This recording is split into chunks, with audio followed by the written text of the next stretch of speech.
Ser um copo de plástico, tá bom? Livro de Atos dos Apóstolos, capítulo de número 20, versículo 7.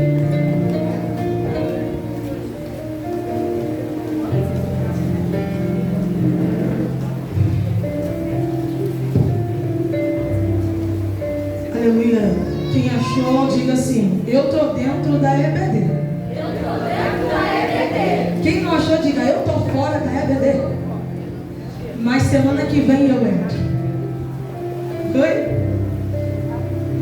Atos 20 e versículo 7. Vai. Eu quero ler juntamente com a igreja. Glória a Deus. A minha versão é um pouquinho diferente.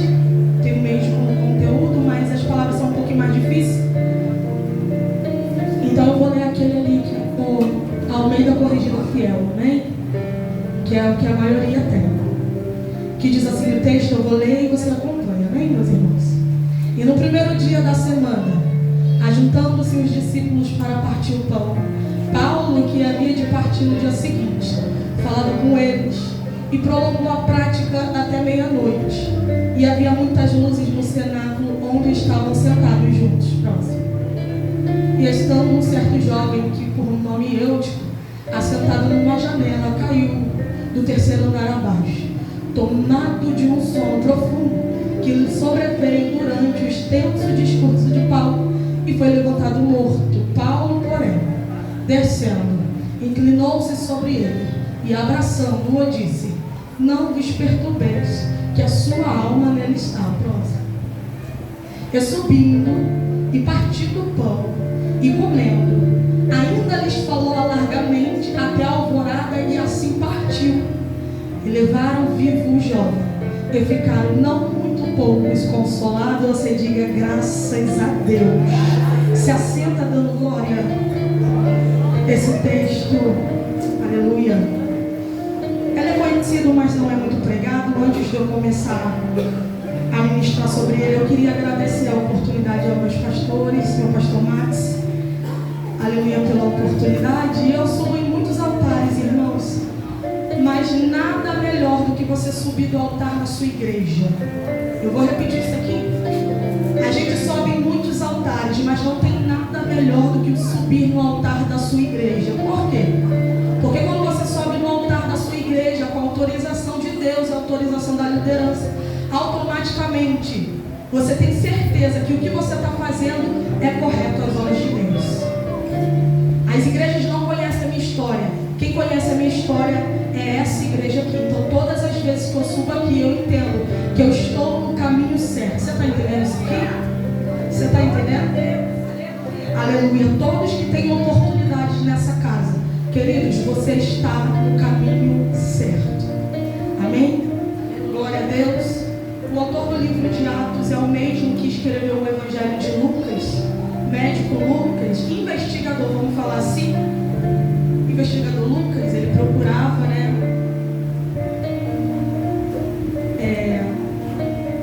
histórias sobre Jesus. O livro de Evangelho de Lucas, Lucas não participou de nada que ele escreveu no Evangelho. Ele investigou tudo e escreveu para um homem chamado Excelentíssimo Teófilo. Ele escreveu de forma de uma história que tem começo, meio e fim, que é a história de Jesus, um homem simples, que abriu mão da sua glória, e ele ficou tão pequeno, tão pequeno, tão pequeno, que coube na humanidade, sofreu, chorou, ressuscitou pessoas, trouxe vida, mudou a história de muita gente. Só que muita gente achava que ele estava errado. Morreu, ressuscitou. E a segunda parte do livro é Atos, que dá continuidade ao finalzinho da história de Jesus. Se você ler Atos, capítulo de número 1, você vai ver que Jesus é assunto aos céus. E quando Jesus é assunto aos céus, desce no capítulo 2 o Espírito Santo, porque o reino de Deus, ele não é bagunça.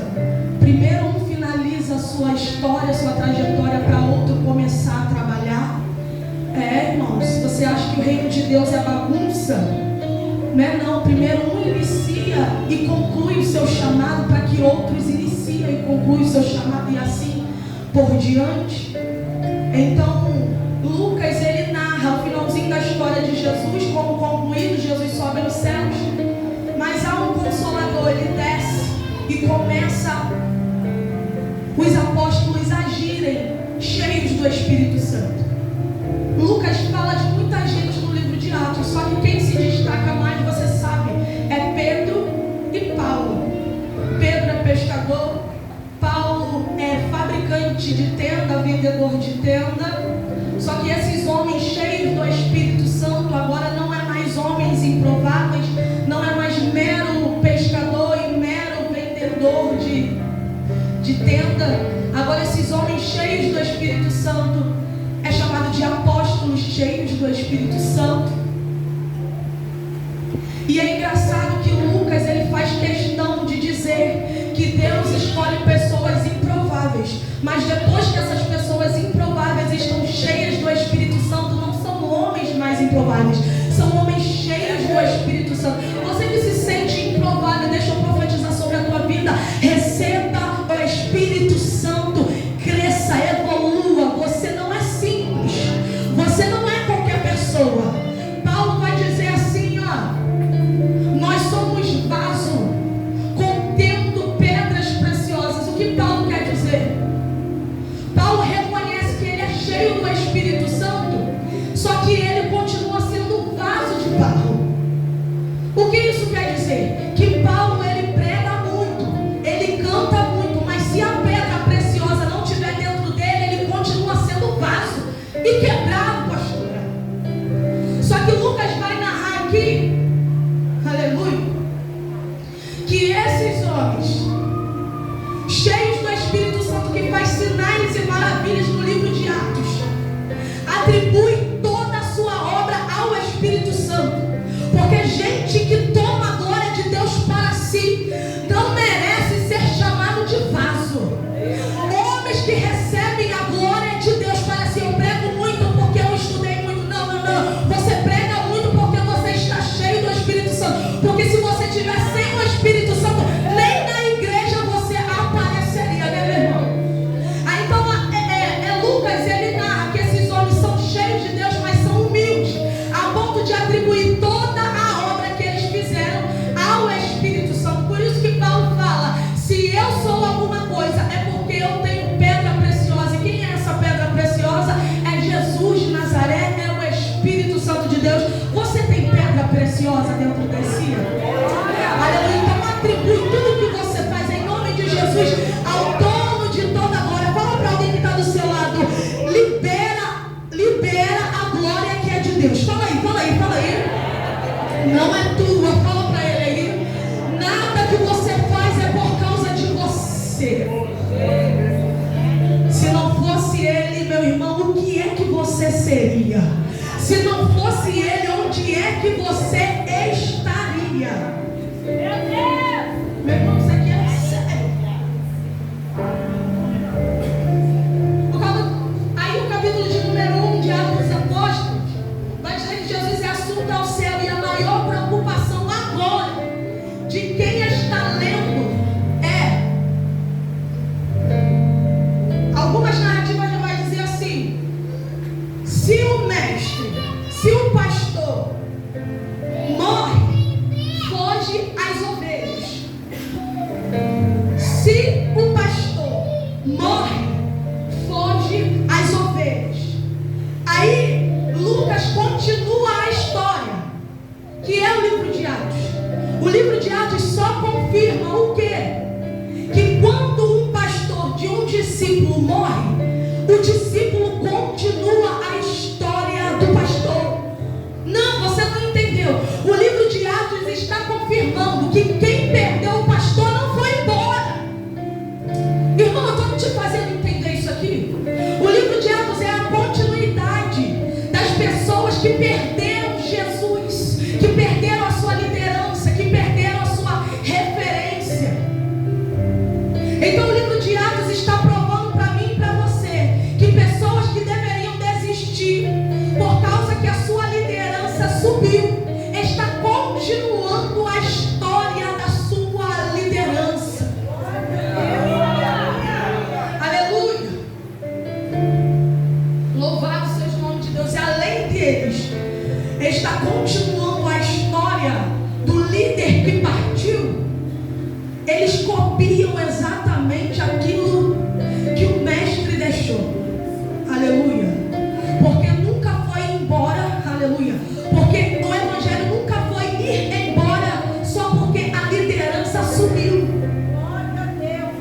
sei que você está entendendo, eu sei que você está mastigando isso.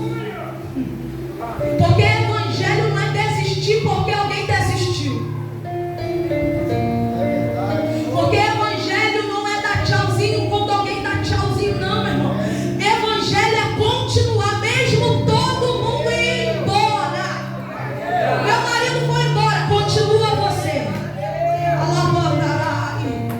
Minha amiga foi embora, continua você. Meu namorado foi, continua você. Minha namorada foi embora, continua você. Minha mãe que me trouxe foi embora, continua você. O evangelho é sobre quem continua. Quem continua? Aleluia, quem continua? Louvado seja o nome de Jesus. Além deles continuarem, eles continuam imitando Jesus por onde eles passam. Certa vez, Pedrão, no capítulo 4 de Atos, vai dizer que depois que Pedro prega, aproximadamente 5.000 pessoas, não é o capítulo 3 não que eu estou falando, que 3.000 pessoas se converteram, não, eu estou falando do capítulo 4, que quando ele prega, aproximadamente 5.000 pessoas, sem contar as crianças e as mulheres, se converte a Cristo. E eu me lembro de algum lugar, alguma coisa, 5.000, lá em Marcos capítulo 8, a multiplicação de pães. Jesus consegue alimentar 5.000 pessoas, fora as crianças, fora as mulheres. Então Pedro está imitando, porque Jesus trouxe pão do céu, e agora Pedro está oferecendo pão do céu. Jesus trouxe pão da terra, agora Pedro está oferecendo pão do céu. Pedro está imitando a obra da sua liderança. E eu libero uma pergunta para você: quem é que você está imitando?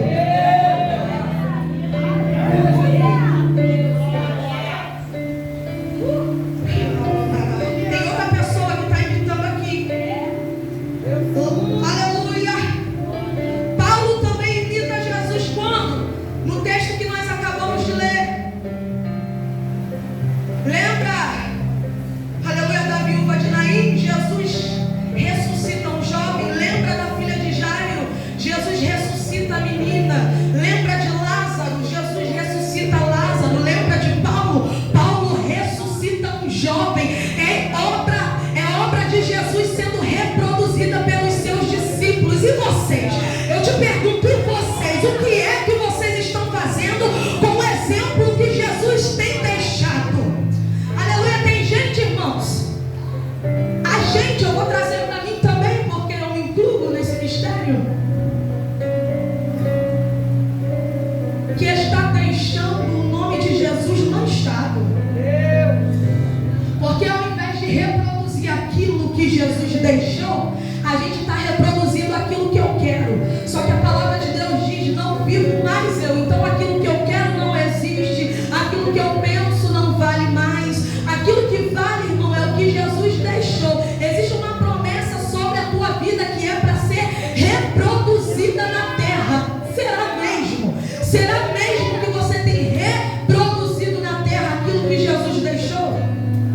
Esses homens que eu acabei de citar estão reproduzindo. Sabe por que eles estão se destacando? Jesus falou agora aqui: porque eles estão reproduzindo. Um monte de gente é citado, mas só eles estão destacados, porque eles estão reproduzindo. Então eu libero uma palavra sobre a tua vida: reproduz aquilo que Jesus já deixou registrado. Aleluia. Libera. Reproduz aquilo que Jesus já deixou registrado.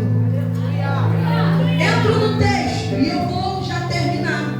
Não vou tomar muito tempo. Eu vou ser seca e direta naquilo que Deus colocou ao meu coração. Amém? Essa mensagem está sendo reproduzida já tem uns dias e hoje Jesus confirmou. Então, em nome de Jesus, é Deus que está falando na terra. Não tem nada a ver com o pessoal, até porque eu não prego direcionado. Eu não gosto desse negócio de pregar direcionado. Estou pregando a igreja, a terra do avivamento. Não há pessoas selecionadas, amém? E a palavra vai dizer no Atos, capítulo de número 20, que no primeiro dia da semana,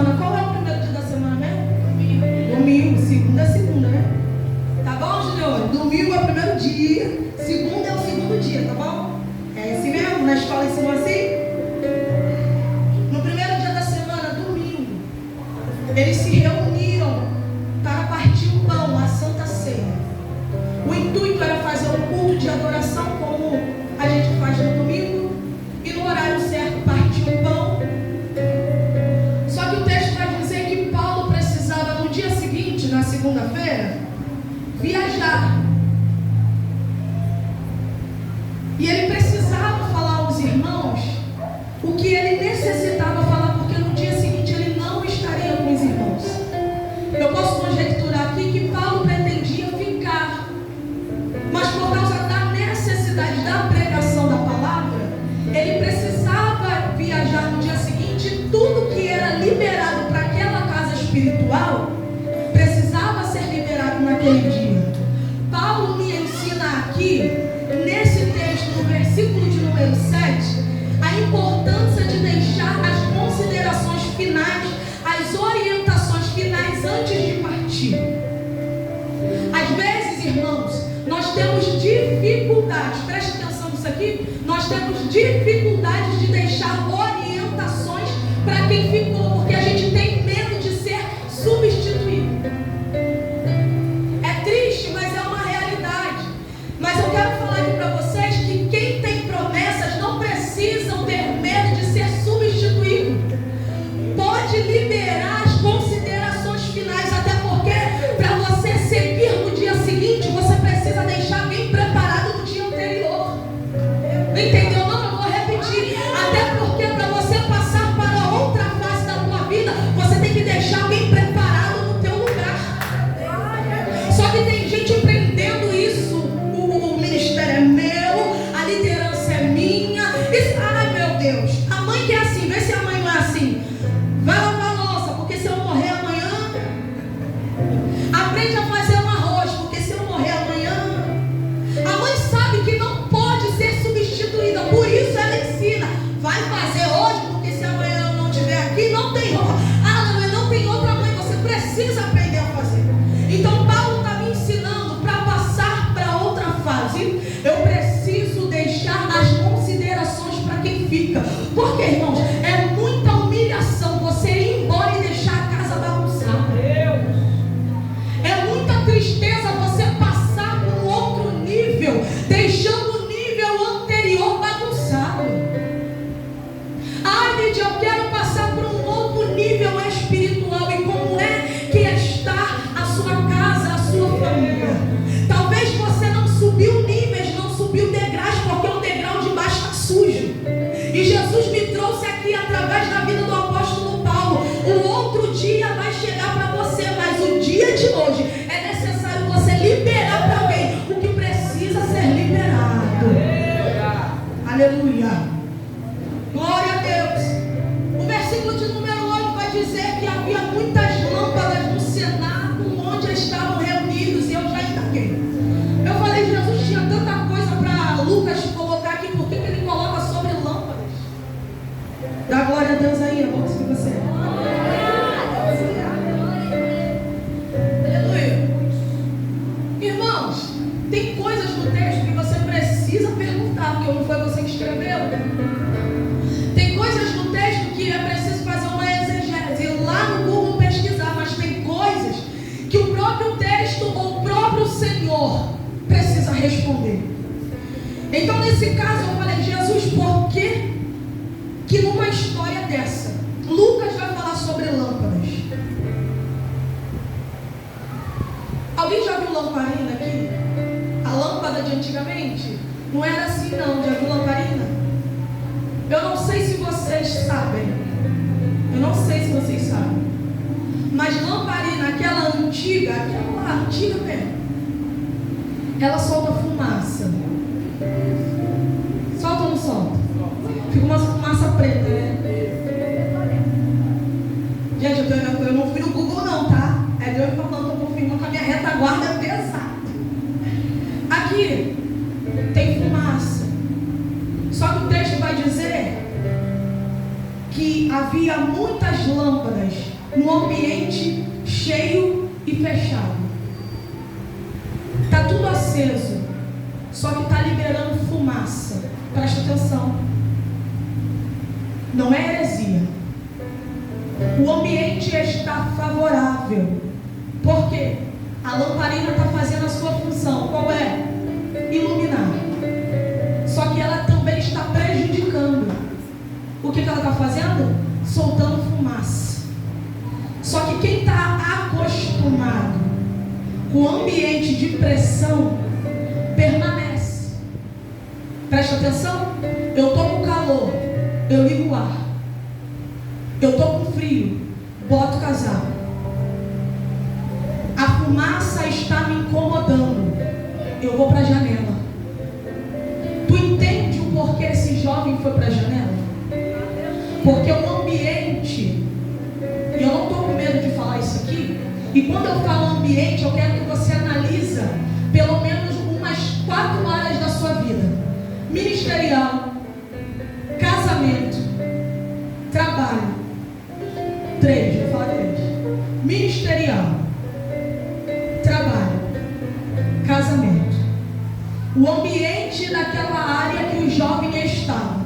E o texto vai dizer que ele era jovem. E a cultura judaica me indica que um jovem é entre 7 anos. Se coloca de pé, Ian. E 14 anos. Se coloca de pé. Tem 14, filho? O Miguel tem 14. Se coloca de pé, Miguelzinho. Eu quero que vocês olhem para esses dois. E eu te pergunto, eles estão acostumados à pressão? Pode sentar. Eles estão acostumados à pressão do ambiente? Então é compreensível que um jovem que está dentro do ambiente, sendo prejudicado, ir para a janela. Por quê? Porque ele precisa se aliviar daquele ambiente que para ele é desfavorável. Tem gente que vai para a rua, ele foi para a janela. Tem gente, eu vou abrir um parênteses aqui, e eu quero que os visitantes se sintam ofendidos, mas tem visitantes que preferem sentar lá atrás porque é mais próximo da rua. Por quê? Tem vergonha, tem timidez. Aí senta lá atrás, que é mais próximo da rua, mais próximo de sair. Se acontecer algum sinistro, ele já sai, ninguém viu.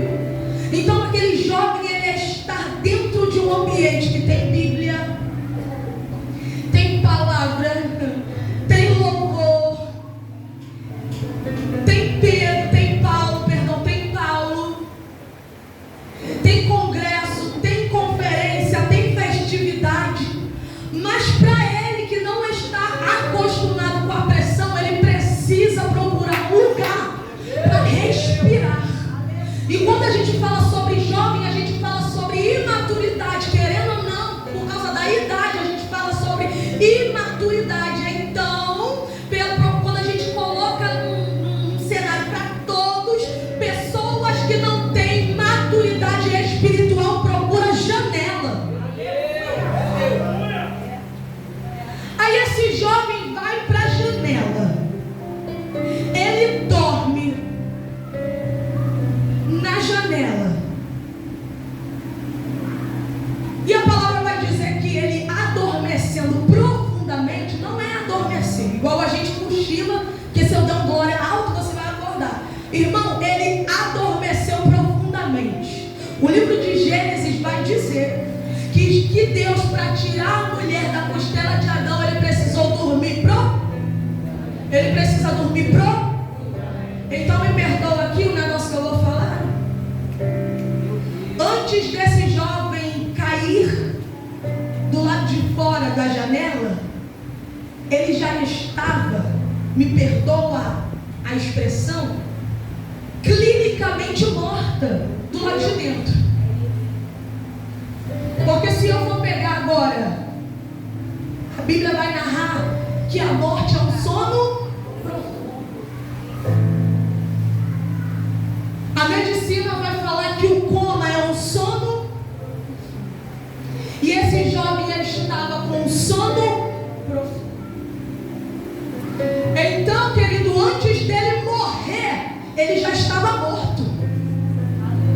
Não, você não entendeu, porque a Liz passou aqui agora. antes de ele cair e morrer, ele já estava morto quando estava na janela. Só que eu quero te fazer uma pergunta antes de eu concluir. Será que vai ser necessário o apóstolo Paulo parar de falar para o menino ficar acordado? Será que vai ser necessário o pastor Gilvan parar de falar de milho? Porque você não sabe abrir uma lata de milho? Será que vai ser necessário o pastor Maxwell ser amoroso porque você não aguenta uma mensagem pesada? Será que a liderança precisa se moldar completamente para 30, 40 jovens? Porque 30 e 40 jovens não conseguem respeitar uma ordenança. O que será necessário fazer para você permanecer acordado? Eu estou na autoridade do Espírito Santo para falar isso aqui. O menino estava na janela por causa da mensagem extensa. A verdade é essa. Lucas, ele vai fazer questão de falar que Paulo fala demais. Irmão, quem prega fala muito. Eu não tenho dom da palavra não. Eu prefiro ouvir mais do que falar. Eu gosto de pregar, mas não tenho dom. Mas quem tem dom percebe, irmão, fala demais. Isso é um dom. Então o apóstolo Paulo, como um erudito da palavra, ele fala muito, irmão. Então será que para o menino deixar de ir na janela, Paulo tem que falar menos? Para você não correr para a janela, alguém tem que mudar a situação? Tu quer chegar 9 horas da manhã no trabalho, sendo que o horário é 7h30. Será que o dono da empresa tem que mudar o horário da empresa só para você entrar no padrão? Meu Deus! Aí eu te pergunto, ai meu Deus, me ajuda porque eu vou acordar nessa história aqui, no casamento. Será, irmãos? Meu Deus, me ajuda nisso aqui, eu preciso falar, Jesus. Eu preciso falar nisso aqui. Será que o teu cônjuge,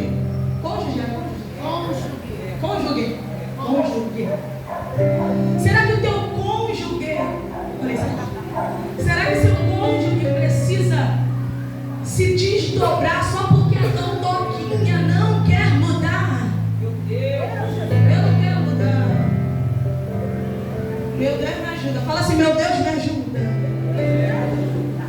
De novo, meu Deus me ajuda. Será, irmãos, que para você entrar no querer de Deus, Deus tem que mudar quem Ele é? Então, pasme, o menino vai para a janela por causa do ambiente que ele não tem maturidade de permanecer. E o motivo é o ambiente e a mensagem. Aí ele vai para a janela, morre em cima da janela, espiritualmente falando, cai e é levantado morto. Porque todas as vezes que nós saímos do ambiente só porque ele não me satisfaz, eu vou para o outro lado achando que vai melhorar. Pasmem, piora. Quando você vai para a janela, cai, todo mundo fica sabendo. Pelo menos dentro, só você e Deus que sabe. Fora, engraçado, irmãos, que quando a gente cai é um escândalo, né? O culto para. Meu Deus, o culto para ajudar. O culto estava quebrando um pau. Quando o menino caiu, parou tudo. Parou, bateria não tinha, né? Mas parou a palma, parou o reteté, parou a mensagem. Porque alguém caiu. Então deixa eu liberar algo para você, irmãos. Ainda que você não suporte o ambiente que você está inserindo, seja ministerialmente, seja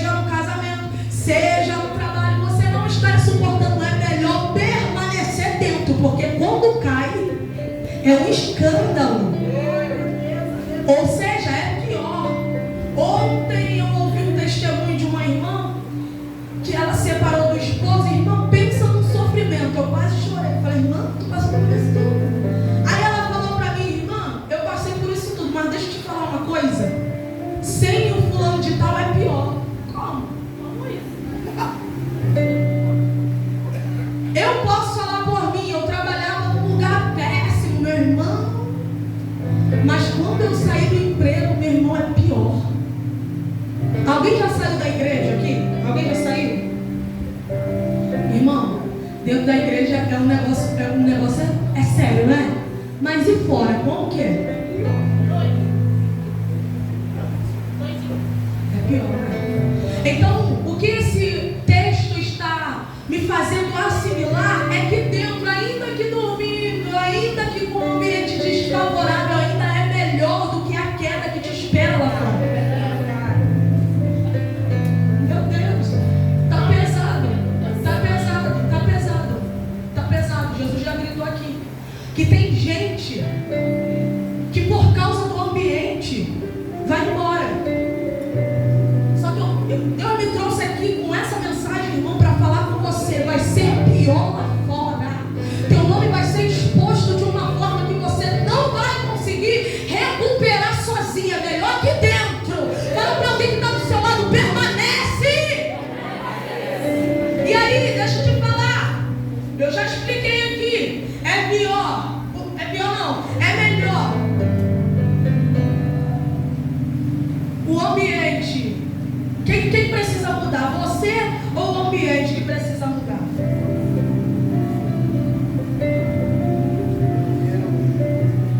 É uma pergunta, não é retórica.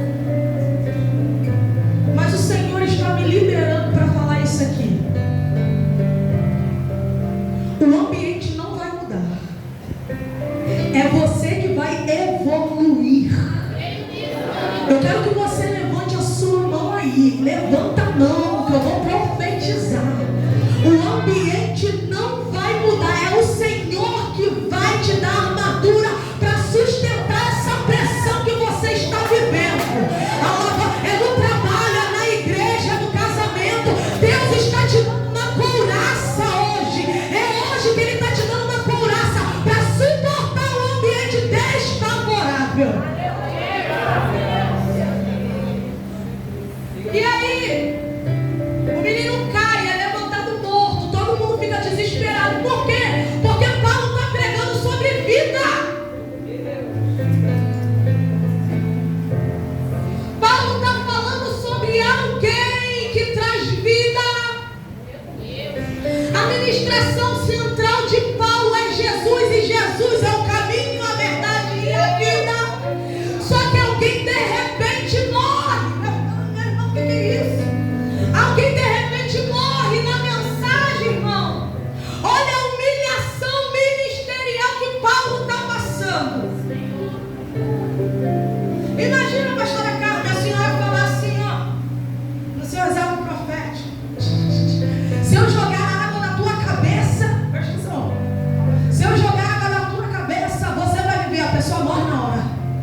lado, o Evangelho é profetizar para alguém ter enquanto você perde.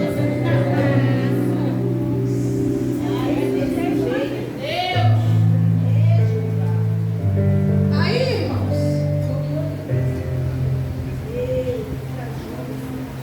o propósito central aqui não é a ressurreição.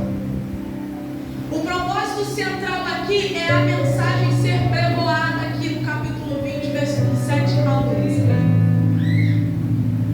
Paulo está pregando, alguém morre. Aí o texto vai dizer lá no versículo 9, quase no versículo 10, que Paulo ele para a mensagem. Paulo ele para o propósito. Se o propósito era a mensagem, ele parou a mensagem. Então ele parou o propósito. Por causa de uma distração no meio do culto. Irmão, meu Deus. Senhor.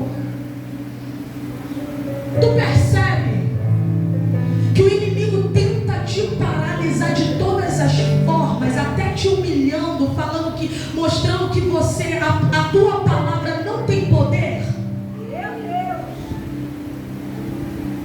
Apóstolo Paulo está sofrendo uma das maiores perseguições. Alguém morreu, irmão, no culto que ele está dirigindo. Imagine uma conferência aqui na terra do avivamento e o tema da conferência é vida. Aí vai, o menino morre e o apóstolo Paulo teve que parar a promessa, parar o propósito, parar o que ele está fazendo para socorrer. Paulo ele para, preste atenção nisso que eu estou falando. Paulo ele precisou parar para descer, para socorrer alguém. Eu quero abrir um parêntese aqui.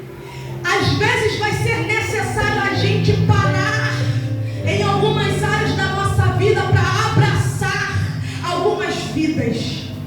Às vezes a gente vai ter que parar de olhar para o nosso umbigo para poder abraçar alguém que morreu no terceiro andar.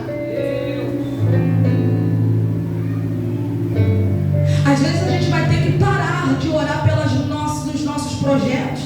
A gente vai ter que parar de orar pelos nossos filhos, porque os filhos de alguém estão morrendo. Você tem ideia do que é isso aqui?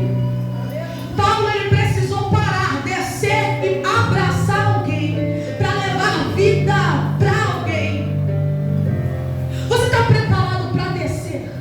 Você está preparado para parar de viver a tua vida alguns instantes para abraçar uma vida que caiu lá fora? Ai, eu quero ser missionária. Irmãos, pelo amor de Deus, missionária que só saiba pregar e não edifica a vida não é missionária, é animadora de plateia. Se eu não parar, se eu não pregar para edificar a vida, irmão, esquece. Se eu sou chamado de missionário e não abraço uma alma, esquece. Se eu fui chamado para amar e não amo ninguém, eu só quero exortar, eu só quero bater, eu só quero... Esquece. O Senhor está nos convidando aqui, para de olhar um pouquinho para a sua promessa e olha mais um pouquinho para quem caiu lá embaixo. Abraça. Fala para alguém que está do seu lado, abrace alguém que caiu.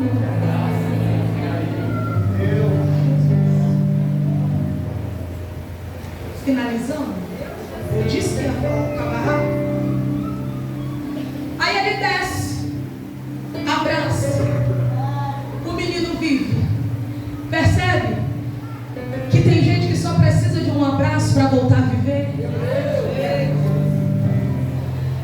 Ai, meu Deus. Às vezes, Paulo, não é muito falar, é muito agir. Às vezes, Paulo, é parar um pouquinho de ministrar para abraçar, para agir aquilo que a gente profere. Porque a gente profere vida, a gente profere bênção, a gente profere amor. Olha para alguém que está do seu lado e a pessoa mesmo não olha, né? Vou passar a olhar. Então, às vezes é necessário